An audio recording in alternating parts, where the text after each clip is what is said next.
Hello everyone, true English classes and job updates YouTube channel में आप सभी का स्वागत है। और दोस्तों, आज की वीडियो में मैं आपके लिए लेकर आया हूँ इंग्लिश प्रैक्टिस सेट 28 फॉर ग्राम सचिव एंड हरियाणा पुलिस। तो लीजिए शुरू करते हैं अपनी आज की वीडियो। तो स्टार्टिंग में आप देख सकते हैं जो फर्स्ट है, each item in this section consist of a sentence with bold word followed by 4 words. Select the word that is nearest in meaning. यानी जो बोल्ड लेटर में जो वर्ड होगा उसका हमने नियरेस्ट सेम वैसा ही मीनिंग आपने बताना है 4 ऑप्शन में से। तो सबसे पहला जो सेंटेंस है, many of the acquaintances avoid him because he is so garrulous. तो 4 ऑप्शन है, अनरीजनेबल, टाकेटिव, क्वालसम और प्राउड। तो गर्रुलस मीन होता है बातूनी, जो ज़्यादा बात करे। अनरीजनेबल तो अतार्किक होता है। क्वालसम लड़ाई झगड़े वाला। प्राउड गर्वित। तो टाकेटिव होता बातूनी। तो इसका जो नज़दीक जो मीनिंग जो लगता है वो है टाकेटिव। और यदि वीडियो आपको अच्छी लगे तो आपने इसको शेयर ज़रूर करना है और चैनल को सब्सक्राइब भी करना है। और कमेंट करके आप बताएं कि आपके कितने इसमें ठीक हुए हैं। तो जो नेक्स्ट है, he bore the pain with great fortitude. उसने सहन किया पेन को ग्रेट फोर्टिट्यूड के साथ, धैर्य के साथ। तो अब इस सेम ऐसा ही आपने बताना है, रेजिग्नेशन, डिफेंस या इंडिफरेंस या फोरबियरेंस। तो इसमें आपको बता देता हूँ मैं, फोरबियरेंस भी धैर्य होता है। तो फोर्टिट्यूड का जो राइट इसमें होगा ऑप्शन डी। नेक्स्ट है,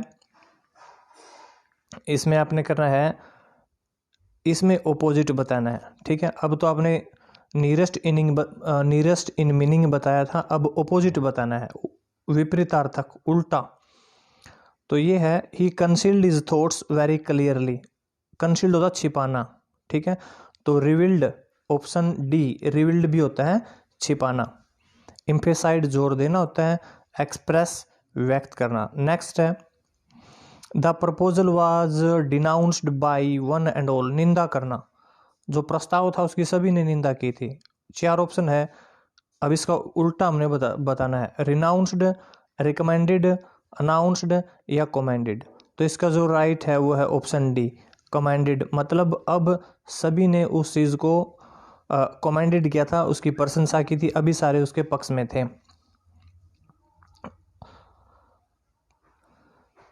तो जो नेक्स्ट है, इसमें हमने रॉन्ग पोर्शन बताना है। You can get all the information you want in this book. और ऑप्शन डी है नो एरर। तो जो इसमें हमने एरर देखनी है कहाँ है।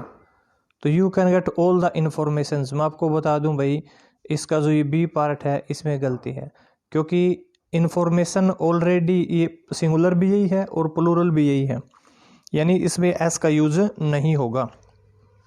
नेक्स्ट है 17th की हम बात करें, neither of them are coming this evening.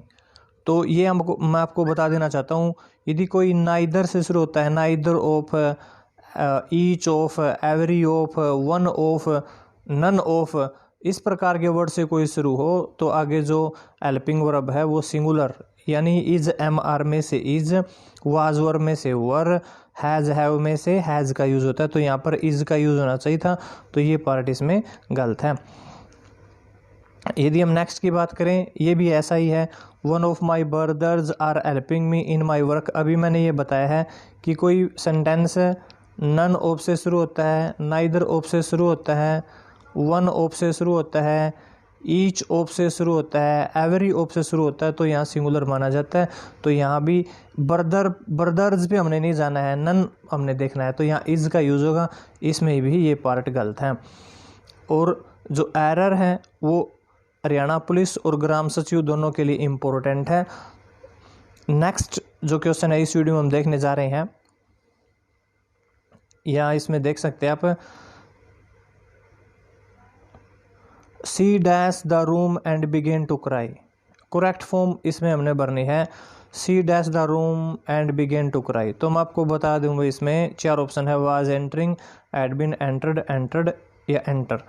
यदि किसी सेंटेंस के बीच में जैसे एंड कोई भी कंजक्शन आए, ठीक है, तो लास्ट पार्ट में या फर्स्ट पार्ट में जो टेंस है तो दूसरे पार्ट में भी वही टेंस यूज़ होगा। तो देखो यहाँ बिगेन सेकंड फॉर्म आई है, तो यहाँ भी सेकंड फॉर्म का यूज़ करेंगे, ये रूल है। तो इसमें एंटर्ड का यूज़ होगा, ठीक है। तो नेक्स्ट जो सेंटेंस है वो हम देख सकते हैं, ही डैश फॉर मुंबई येस्टरडे। ये बिल्कुल आसान है, कई बार मैंने ये करवाया है। सेंटेंस में येस्टरडे आपको मिले, एगो मिल जाए, ठीक है, या फिर भाई लॉन्ग एगो आपको मिल जाए, लास्ट आपको मिल जाए, कोई हिस्टोरिकल फैक्ट मिल जाए जैसे Shahjahan built the Taj, Columbus discovered America, या फिर कोई पास टाइम मिल जाए। पास टाइम मतलब जैसे इंडिया बिकेम फ्री इन 1947, तो सेकंड फॉर्म का यूज़ होता है। और ऐसे सेंटेंसेस में यदि इस प्रकार के सेंटेंसेस में यदि नोट आ जाए तो फिर आपने डिड नॉट फर्स्ट का यूज़ करना होता है, क्योंकि डिड के साथ में फर्स्ट फॉर्म आती है, ठीक है। लेकिन इसमें नोट नहीं है तो इसमें हम सेकंड फॉर्म का यूज़ करेंगे, दैट इज़ लेफ्ट।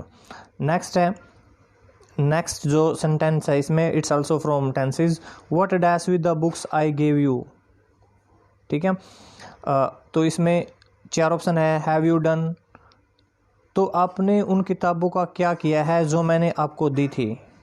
तो इसमें क्या किया है, आ है, ए है, ई है, ये होता है प्रेजेंट परफेक्ट टेंस। तो हैव इसमें यूज होगा have you done, option A इसमें राइट है। अब जो नेक्स्ट सेंटेंस हम करने जा रहे हैं, ये भी इसमें मैंने जो एरर के हैं वो ज़्यादा शामिल किए हैं, क्योंकि एरर पार्ट काफ़ी पूछा जाता है और बेसिक रूल हमने इसमें शामिल किए हैं। They had finished the work before the bell rings, तो इसमें हमने बतानी है भी किस पार्ट में एरर है। तो मैं आपको बता देना चाहता हूँ, बिफोर यदि किसी सेंटेंस के बीच में है और उसके आगे ऐड थर्ड है तो बाद में सेकंड फॉर्म का यूज़ होता है, और यहाँ सेकंड फॉर्म नहीं है या रिंग्स फर्स्ट फॉर्म है, तो ये जो पार्ट है वो गलत है, ठीक है। इस पार्ट में गलती है क्योंकि यहाँ सेकंड फॉर्म आनी चाहिए थी।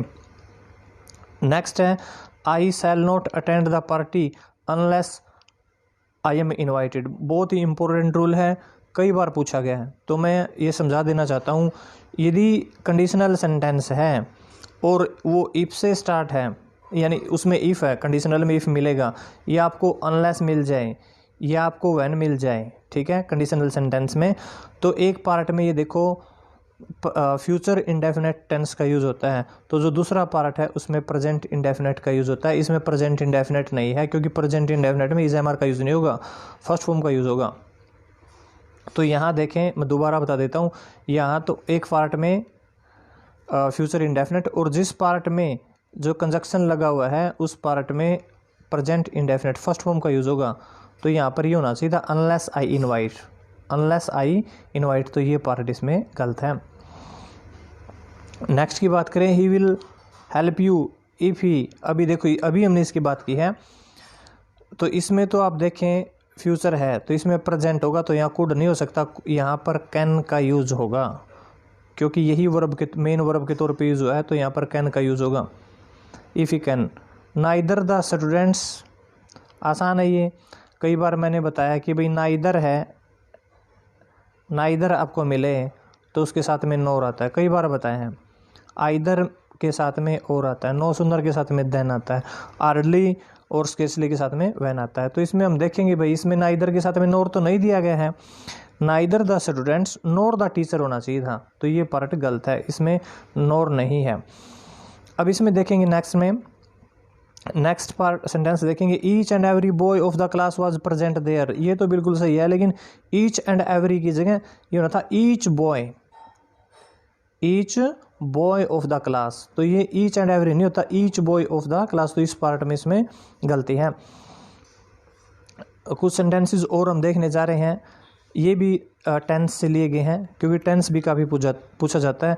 ही dash in music since childhood, तो अब देखो सिंस फोर के बाद टाइम आए और सेंटेंस खत्म हो जाता है, तो प्रेजेंट परफेक्ट कॉन्टिन्यूस टेंस का यूज़ होता है। प्रेजेंट परफेक्ट कॉन्टिन्यूस टेंस में एज बिन और हैव बिन का यूज़ होगा, has been first plus ING और have been first plus ING, ठीक है। तो इसमें हम देखेंगे एज बिन ये रहा, लेकिन यहाँ पर इंटरेस्टिंग होना चाहिए था ये, ठीक है, यहाँ पर ये डी गलत है, आईएनजी लगना चाहिए था, तो has been. Dash slowly see convinced me, talking slowly, तो ये तो देखो हेल्पिंग वर्ब शुरू में कब आती है? जब इंटेरोगेटिव। इंटेरोगेटिव तो है ही नहीं।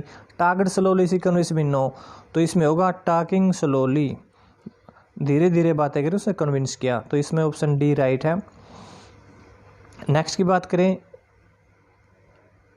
तो ये मैंने अभी एक दो सेंटेंसेस के समझाए भी हैं। देखो इफ़ आया है, कंडीशनल सेंटेंस है, यहाँ प्रेजेंट है, तो अब आगे तो फ्यूचर होगा। फ्यूचर इसमें भी नहीं है, इसमें भी नहीं है, इसमें भी नहीं है, फ्यूचर तो एक में ही है, तो विल सेट इसमें यूज होगा। नेक्स्ट है जो प्रीपोजिशन के कुछ सेंटेंसेस हैं। The Hunter AIIMS dash his prey, Hunter ने अपने शिकार पर निशाना साधा। तो बिल्कुल आसान है, एम के साथ में हमेशा एट का यूज़ करना होता है। एम एट मतलब निशाना लगाना। John is affiliated dash Congress party, affiliate के साथ में विद का यूज़ होता है हमेशा, affiliated with. Next, never quarrel dash petty matter, छोटे छोटे जो मैटर उन पे लड़ाई झगड़ा नहीं करना चाहिए। तो क्वार्ल के साथ में मैं आपको बता देना चाहता हूँ ओवर का यूज़ होता है, क्वार्ल ओवर। नेक्स्ट की हम बात करें, ये है सिमिलर इन मीनिंग, सिनोनिम्स इसको हम बोल सकते हैं, प्राइवेसी इसको बोल सकते हैं, ठीक है। यूलोजिस्ट का हमने बताना है। यूलोजिस्ट का मतलब होता है प्रशंसा करना किसी की। तो यहाँ पर देखो प्रेज्ड प्रशंसा करना, थैंक्ड का पता धन्यवाद, विश, और फ्लैटर किसी को फ्लैटर करना धोखा देना। स्टन्ड स्तब्ध, ठीक है। और स्टूप ये है स्टफिड, स्टफिड भी होता है स्तब्ध कर देना किसी को। नेक्स्ट